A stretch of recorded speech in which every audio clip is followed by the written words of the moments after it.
Inibisgahan na po ng pulisya kung biktima ng indiscriminate firing o nadamay lang sa away kapitbahay. Ang 15 anyos kang dalagitang taga Malabon na agaw buhay ngayon sa ospital. Kaugnay ng balita ngayon, makausap natin live sa studio si NCRPO Chief Oscar Albayalde. Police Director Albayalde, good morning po. Happy New Year. Good morning. Happy New Year, Igan. Good morning. Good morning, sir. Good morning. Pahingi po ng pinakahuli niyong report dito sa biktima ho ng naging pagbaril ho. O ano ba to? Indiscriminate firing. Sabi, nadamay daw doon sa kanto. May binabaril yung isang residente ron. Tama po yan. Actually, nangyari ito around mga 11 p.m. No, nung December 31. Nadamay ho ito ng parang away. Mga grudges previously na magkapit-bahay. Nadama itong 15 years old na bata. So definite na ho ito, hindi to indiscriminate firing? Hindi po indiscriminate firing. Nahuli na ho ba yung nagpaputok ng baril? Kilala? Hindi. Pero nakilala yung May suspect tayo. Opo, May may suspect. file yung kaso anytime today. Sino ho yung binabaril niya? Dating kaaway niya po. Yung sinasabing binaril niya. Can we reveal the identity? Hindi pa rin tinamaan. Sir, may identity tayo ng suspect? Wala pa po, withhold lang yung pangalan dahil hindi pa nga na-file yung kaso. Kasi Pero kahapon under wala custody pong na ho? fiscal. Nasa custody yan? Hindi, at large yung At large pa rin. suspect. Tama. O kung sino ka man, alam mo na ikaw yon, na pinaghahanap ka May na. napatunayan ho ng mga residente. Opo, may witnesses. Plus Okay. yung binaril niya mismo. Hindi naman niya kasi tinamaan yung binaril niya mismo. Pero yung bala ho ba tumugma dun sa armas na ginamit ho? Hindi naman na-recover yung baril pero marami yung nakakita dun sa suspect. Na yung direksyon talaga ho dun Yes. kay Emeline. Opo. Nadamay lang. So anong posibleng kaharapin po nitong... Anong kaso nga ba ito, sir? Anong Pag kasong harapin niya? Well, homicide po yan. Yung kaso, Attempted homicide at the very least. Dahil hindi nga pa, buhay pa naman yung bata. No? O tsaka yung yung babaril niya talaga. Opo.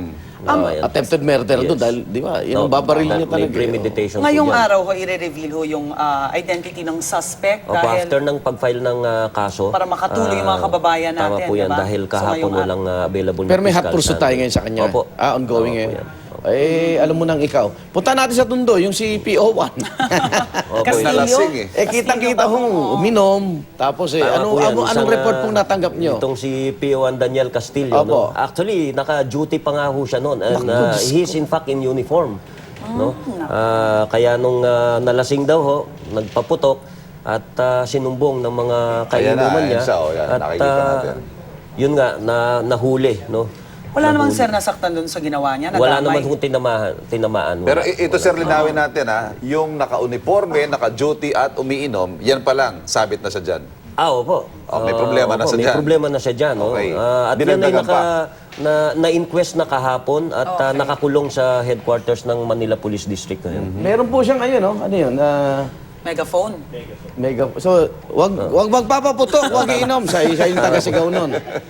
Tama po, yung sinabay niya yung pagpapatrolya niya doon sa pag-iinom niya, kung makita po natin. Pero may kuha ho ba na nagpaputok siya? O may witness naman May po? witness pong nagpaputok siya. Saan niya po Merong tinutok yung baril niya? nagsabi. Most probably sa baba po yan at Okay. siguro nagkakantsawan kaya siya nagpaputok. No? PO1 pa lang. Ayun, Ano? nagpakantsaw, ayan ang inabot niya ngayon. So, sigurado hong tanggal ito sa service? Sigurado po yan, 100%. PO1 pa lang? At makukulong pa po yan dahil may criminal charge pang sinampa sa kanya kahapon. Sana kung di mo nag-warning si Chief PNP, no? May iba pa hubang polis ngayon na nasasangkot sa pagpapaputok ng baril? So far, wala po. Siya lang, itong si Siya lang. P1 Castillo. Kamusta ho lagay niya ngayon? Nakakulong po yan. Nakakulong po. Mukhang nalambing, nilambing. Nabugbog pa yata ng kanyang station commander. Ako, pinanggigilan ni sir. Pangkalahatan, sir, ilan yung kaso natin ng indiscriminate firing at stray bullets sa Metro Manila? Meron po tayong naitalagang dalawang insidente. No? Isa sa Taguig, na biktima isang 10 years old. No? Plus isa sa Batasan Hills sa Quezon City. Kung compare natin ito tung 2015, na 14 incidents tayo nung 2015. So napakababa na po yung talagang ibinaba nung stray bullet incidents natin. No? So about 86% ang binaba from 14 to 2 incidents. Although meron pang dalawa, isa sa may Quezon City rin, pero nabutas lang yung walang yung ceiling. tinamaan. Opo, Yes. walang tinamaan. Tsaka isa sa may Makati area din. Samantalinan namin, next week pista na ho ng Nazareno. Kamusta na ho paghahanda din natin doon ng mga pulis natin? Well, nakahanda na po tayo doon. All security measures are in place na doon. Meron po tayong magagamit na almost 2,000 na uniform personnel doon. No? Plus, of course, yung ating mga force multipliers, yung mga taga barangay, of course, yung mga sa fire. Aabot po ng mga 5,000, more than 5,000 yung personnel na gagamitin natin doon. Okay. Ay, balita ko na si PO1. Saan ho ba lugar sa Tondo si PO1? Baka lugar ko pa yan.